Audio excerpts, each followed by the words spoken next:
অনিবার্য কারণবশত মাননীয় প্রধানমন্ত্রী আমাদের আজকে নির্ধারিত চিফ গেস্ট উনি আসতে পারেননি। তবে উনি জানিয়েছেন যে সকলকেই ওনার রিগ্রেটস এবং ওনার সালাম কনভে করার জন্য আমাকে রিকোয়েস্ট করেছেন। সো মাননীয় প্রধানমন্ত্রীর পক্ষ থেকে আপনাদের সকলকে আসসালামু আলাইকুম ওয়া রাহমাতুল্লাহি ওয়া বারাকাতুহু। আমি সরকারের হয়ে বলছি যে মাননীয় প্রধানমন্ত্রী এটাতে বিশ্বাস করেন, আমরা অ্যাকাউন্টেবল থাকতে চাই। হ্যাঁ, আমি জানি দেবপ্রিয়দা একটা কথা বলেছেন, ওনারা সার্ভে করতে গেছে, কোনো একটা ইওনো হয়তো সার্ভে করতে দেয়নি বা কোনো একটা বাধা সৃষ্টি করেছে, কিন্তু সেন্ট্রাল সরকারের বিশ্বাস এটা না। এবং হ্যাঁ, আনলার্নিংয়ের দরকার আছে, আমরা আনলার্নিংয়ে যাব।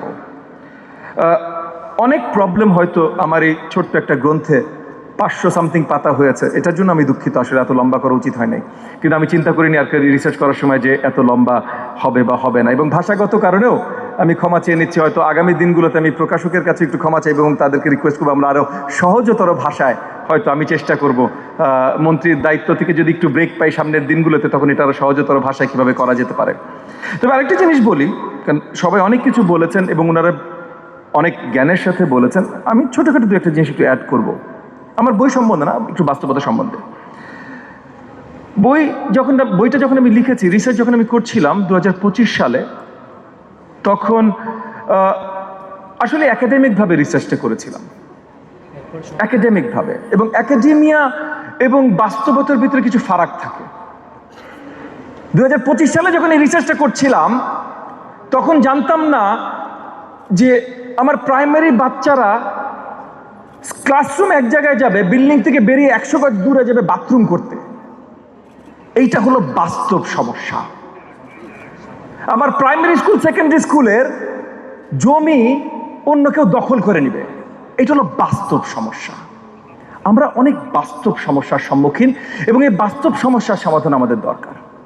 হ্যাঁ, কারিকুলাম আমাদের ঠিক করতে হবে। যে কারিকুলামে আমরা আছি, আমি জানি সলিমুল্লাহ ভাই অনেকগুলো পয়েন্ট তুলেছেন কারিকুলাম নিয়ে, শিক্ষা নিয়ে। প্লেটো রিপাবলিকে কি বলেছে, প্লেটো রিপাবলিক সলিমুল্লাহ ভাই আমার থেকে অনেক বেশি জানেন। কিন্তু আমরা নিশ্চিত কি দিব কি না দিব সেটাও ডিপেন্ড করে না আমাদের রিসোর্স ক্যাপাসিটির উপরে। আমরা শুধু এটা বলিনি কিন্তু যে শিক্ষা আমাদের মৌলিক অধিকার, আমরা সবচেয়ে আগে বলেছি বেঁচে থাকা আমাদের মৌলিক অধিকার। আমরা কি সবাইকে সবসময় প্রোটেক্ট করতে পারছি? বিশ্বের কোনো দেশ আছে পারছে? বাসস্থান মৌলিক অধিকার, অন্ন বস্ত্র বাসস্থান, তারপর তো যে শিক্ষা, এই মৌলিক অধিকারগুলোকে আমরা দিতে পারছি। আমাদের বাস্তবতার আলোকে আসতে হবে। সেই বাস্তবতার আলোকে আমরা এখন যে জায়গায় আছি সেই জায়গায় আমরা চেষ্টা করছি। চেষ্টাটা কতখানি আমরা বাস্তবায়ন করতে পারবো সেটা হয়তো আপনাদের উপরেও থাকবে, আপনারা কতখানি আমাদেরকে সহযোগিতা করতে পারেন। দেবপ্রিয়দা একটা কথা বলেছিল, কোনো সরকার, কোনো মন্ত্রী বা কোনো মন্ত্রী পরিষদ একা একা দাঁড়িয়ে দেশের কিছু বদলাতে পারবে না যদি দেশের জনগণ সাথে না থাকে। আর যেই মুহূর্তে দেশের জনগণ সাথে থাকবে, তখন মন্ত্রী পরিষদ যদি জনগণের বিরুদ্ধে যায়, 2024-এর গণঅভ্যুত্থানে আমরা দেখেছি তখন মন্ত্রী পরিষদের কি অবস্থা হয়। 2024-এর মন্ত্রী পরিষদ কি আজকে আমাদের মাঝে আছে? নাই। তো সেই জায়গা থেকে হয়তো অনেক কিছু আমাদের ভুল ত্রুটি আছে। 5% জিডিপির 5% শিক্ষা খাতে ব্যয় আমরা নিয়ে আসতে চাই। এই বছর হয়তো পারবো না, তবে আগামী কয়েক বছরের ভিতরে মাননীয় প্রধানমন্ত্রী পরিষ্কার করেছেন ইলেকশন ম্যানিফেস্টোতে যে আমরা সেটা নিয়ে আসবো। কিন্তু সেটা শুধু নিয়ে আসলে হবে না, সঠিক জায়গায় ব্যয়গুলো করতে হবে।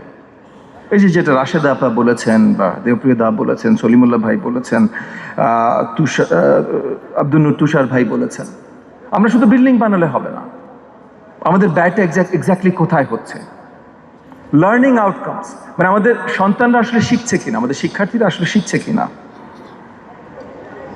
আই থিঙ্ক সলিমুল্লাহ ভাই বলেছিলেন পিজা টেস্টের কথা, না দেবপ্রিয় দাদা বলেছিলেন পিজা টেস্টের কথা। আমি আশাবাদী আগামী দিনগুলোতে পিজা টেস্ট আবার ফিরে আসবে। আমি দায়িত্ব নিয়ে বলতে পারছি না, কাজ দ্যাটস ফর 15-year-olds, আমি প্রাইমারির দায়িত্বে আছি।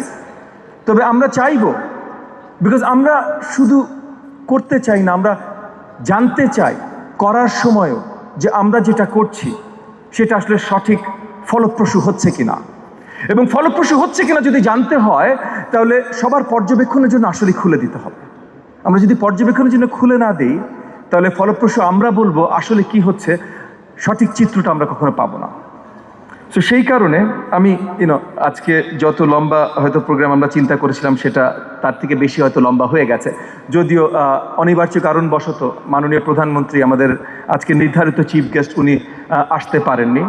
তবে উনি জানিয়েছেন যে গুরুত্বপূর্ণ স্টেট দায়িত্বের কারণে উনি আসতে পারেননি, এবং উনি আপনাদের সকলকে, মানে যারা আজকে উপস্থিত আছেন সকলকেই ওনার রিগ্রেটস এবং ওনার সালাম কনভে করার জন্য আমাকে রিকোয়েস্ট করেছেন। সো মাননীয় প্রধানমন্ত্রীর পক্ষ থেকে আপনাদের সকলকে আসসালামু আলাইকুম ওয়া রাহমাতুল্লাহি ওয়া বারাকাতুহু।